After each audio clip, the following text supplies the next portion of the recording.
அசாம் மாநிலம் இந்தியாவில் அதிக மழை பொழிவு பெறும் மாநிலங்களில் ஒன்று.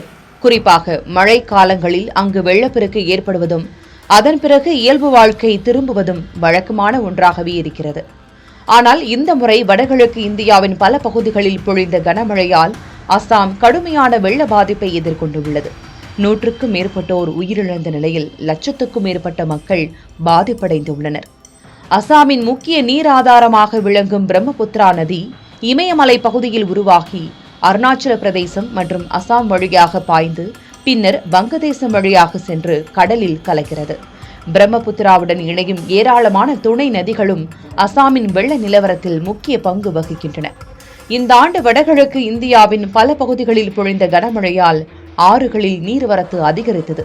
இதன் காரணமாக பிரம்மபுத்திரா மற்றும் அதன் துணை நதிகளில் வெள்ளப்பெருக்கு ஏற்பட்டது. சில பகுதிகளில் ஆறுகளின் நீர்மட்டம் அபாய அளவை தாண்டியதால் கரையோர பகுதிகளில் வெள்ள நீர் சூழ்ந்தது. மழை தொடர்ந்த நிலையில் ஆறுகளின் நீர்வரத்தும் அதிகரித்தது.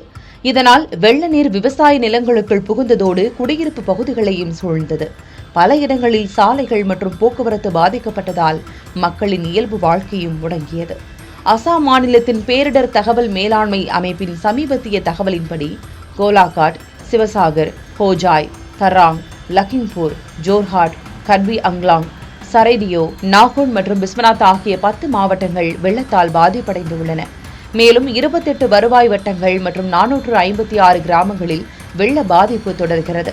இந்த வெள்ளத்தால் சுமார் 1,37,000 நபர்கள் பாதிப்படைந்ததாகவும் உயிரிழந்தவர்களின் எண்ணிக்கை 107 உயர்ந்திருப்பதாகவும் சமீபத்திய தகவல்கள் தெரிவிக்கின்றன.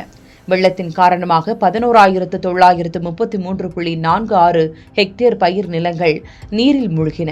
இதனால் விவசாயிகளும் கடுமையாக பாதிப்படைந்துள்ளனர். பாதிக்கப்பட்ட மக்களை மீட்கவும் அவர்களுக்கு தேவையான உதவிகளை வழங்கவும் அரசு சார்பில் நிவாரணப் பணிகள் தொடர்ந்து நடைபெற்று வருகின்றன. முன்னதாக வெளியான தகவலின்படி 52 நிவாரண முகாம்களில் 8,000க்கும் மேற்பட்டோர் தங்க வைக்கப்பட்டிருந்தனர். மேலும் பாதிக்கப்பட்ட மக்களுக்கு தேவையான உணவு மற்றும் அத்தியாவசிய பொருட்களை வழங்குவதற்காக விநியோக மையங்களும் செயல்பட்டு வருவதாக தெரிவித்துள்ளனர். அசாமில் வெள்ள பாதிப்பு தொடர்ந்து நீடித்து வரும் நிலையில் ஆறுகளின் நீர்மட்டம், மழை பொழிவு மற்றும் வானிலை நிலவரம் தொடர்ந்து கண்காணிக்கப்பட்டு வருகிறது. மீட்பு மற்றும் நிவாரணப் பணிகளும் தீவிரப்படுத்தப்பட்டுள்ளன.